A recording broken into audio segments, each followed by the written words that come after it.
Nicholas Hoult plays Dracula's slave in Renfield. Russell Crowe takes on the devil in The Pope's Exorcist. And Florence Pugh and Morgan Freeman form an unlikely friendship in A Good Person. All this and more is out this weekend.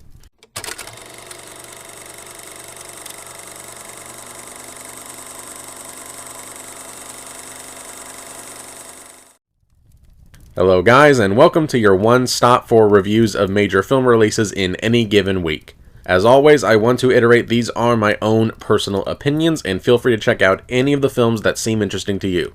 Alright guys, let's dive right in. Some call me the Dark One, others the Lord of Death. To most, I am Dracula. Okay, obviously we're dealing with a little bit more than just narcissism here. Renfield tells the story of, well, Renfield, Dracula's familiar who tends to his every need, but after a chance encounter where he becomes the hero, Renfield decides to break himself free from Dracula's abusive control, but doing so may prove to be harder than he initially thought. This movie is an absolute blast. One thing I did expect was Nicolas Cage's performance as Dracula, as he eats up the screen and has an aura and presence about him. He's hilarious, and the performance is exactly what you want it to be and more. The one thing I was not expecting was the excessive, expectorating gore that occurs every chance it gets. This is the kind of movie where a bad guy gets impaled through the chest with another bad guy's severed arm. It's got a real twisted sense of humor about itself. And yeah, speaking of which, this is a really funny movie. Sometimes you're laughing at the sheer absurdity of what you're witnessing, but there are some legitimately funny scenes, like one scene where Dracula is able to let himself in somewhere because of a welcome mat. Nicholas Hoult is quite likable as the lead character, and even Awkwafina is passable in this. And it helps that they actually made her into a likable character with a relatable backstory. And while it does play fast and loose with the Dracula mythos, there are some really nice touches that show that they do have some level of respect for the original work, like Awkwafina's character being given the last name of Quincy. And the film does even have a modicum of pathos to it, as it blatantly uses Renfield's relationship with Dracula as a metaphor to explore the inner mechanisms of a toxic or abusive relationship. Granted, the subtext is surface level and blatant, but it's there. Where this film loses points for me has to do with its overall presentation. This movie moves so quickly that it leaves no time for moments to really sink in. And the editing in this can get pretty choppy in places, like the movie, or at least sections of it, were cut to ribbons for no discernible reason. But, to be honest, having a movie where it feels like it's going by too quickly is probably one of the best problems that a movie can have. Renfield overall is a ton of fun. The moments in this movie that work are not only good, they are fire, and easily make its uneven moments more than worth it. Renfield gets a full shot. Whatever you do, you only do because God allows it.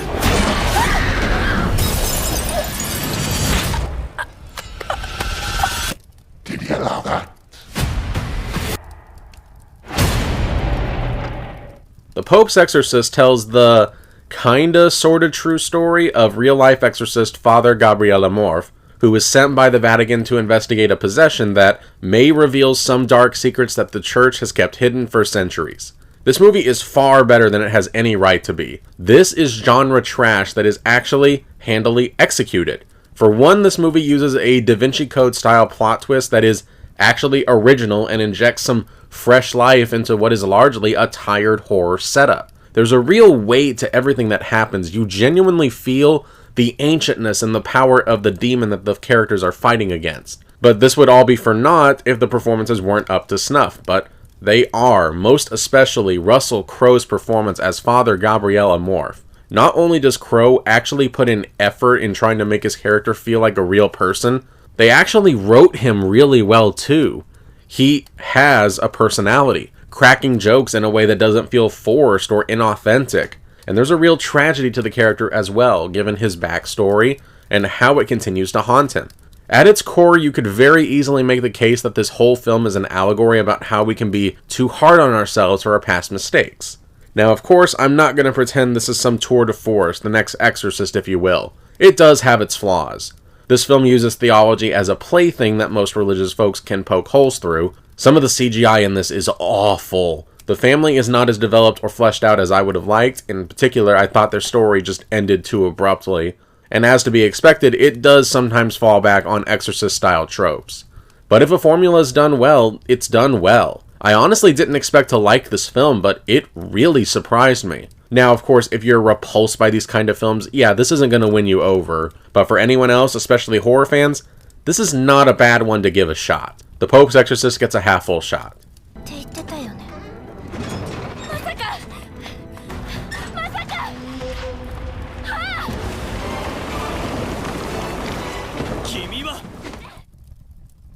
Suzume is the new Makoto Shinkai anime that tells the story of Suzume, a teenage girl who discovers a door that acts as some kind of portal to a realm where all of time exists simultaneously.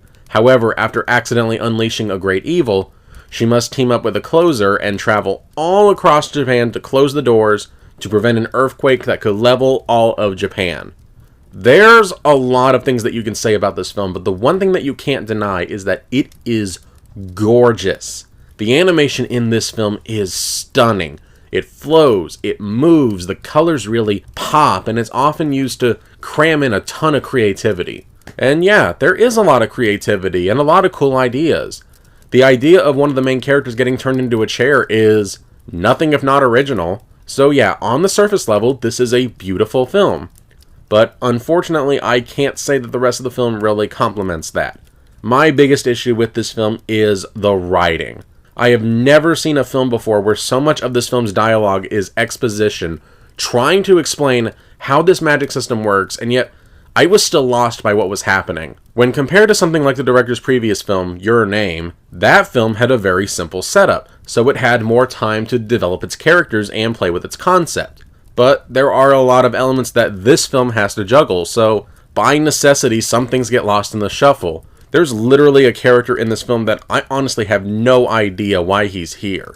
I get the feeling the more elements that Makoto Shinkai tries to include in his films, the more his films tend to suffer. And by the end, I was done. I was completely browbeaten by the constant explaining and the random rules that seemed to be made up arbitrarily and trying to make sense of what was going on, that by the time the climax rolled around, I was checked out.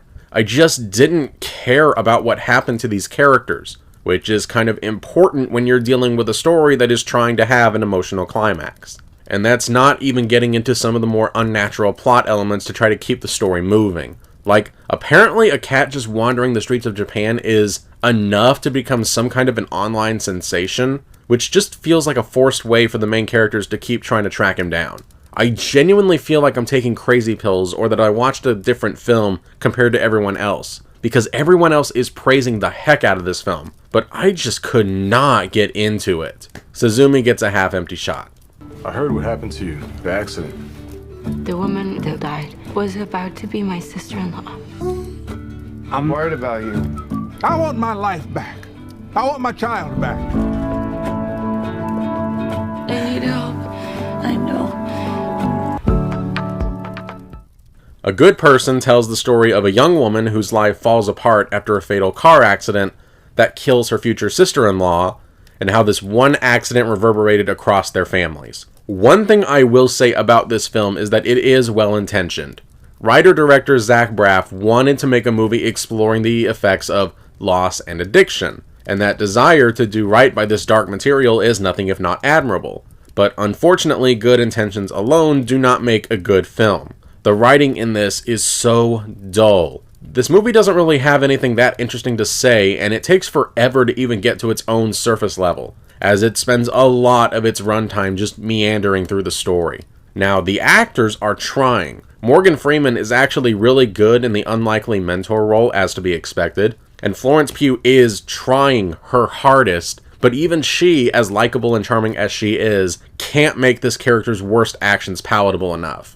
Character likability is something that Braff really struggles with here, trying to make extremely flawed characters digestible. But some of these decisions made by the characters go beyond the pale, particularly that of Florence Pugh's character and Celeste O'Connor's character. And then the ending just wraps everything up into a neat little bow that just rings false, especially since the film had been going on and on about how life is complicated and not so simple. There are so many better films about addiction out there. But if you can't get enough of these kind of stories, I guess this one will get the job done, but that's about all I can say about this one. It's there if you need it. A good person gets a half-empty shot. And now here's a quick recap of the films reviewed this week. A full shot for Renfield, a delightfully entertaining romp that delivers precisely what it promises. Tons of laughs, gruesome death scenes, and a hammy Dracula courtesy of the massively talented Nick Cage. The film is currently in wide release. A half-full shot for The Pope's Exorcist, a decently compelling horror film with a great Russell Crowe leading the charge, and shows that the demonic possession subgenre still has some life within it. The film is currently in wide release. A half-empty shot for Suzume, a film whose gorgeous animation can't compensate for its uneven script that throws way too much at you. The film is currently in wide release. And finally, a half-empty shot for A Good Person, a frustrating and generic addiction drama that not even Morgan Freeman and Florence Pugh can elevate. The film is now available on VOD. My favorite of the bunch was Renfield. I thought it was a gory blast, although, like I said before, apparently I am very much alone in my middling reaction to Suzume, since it is getting praised everywhere else. So I guess just use your best judgment with this crop of films. And remember, if you want to see my early thoughts of any film I watch or to read more of my reviews, make sure to check out my Letterboxd account. The link to that is in the description below. That's it for this week. Next time, a family battles violent demons in Evil Dead Rise. Make sure that you're subscribed so that you don't miss any upcoming episodes. Have a good day, and I'll see you next weekend.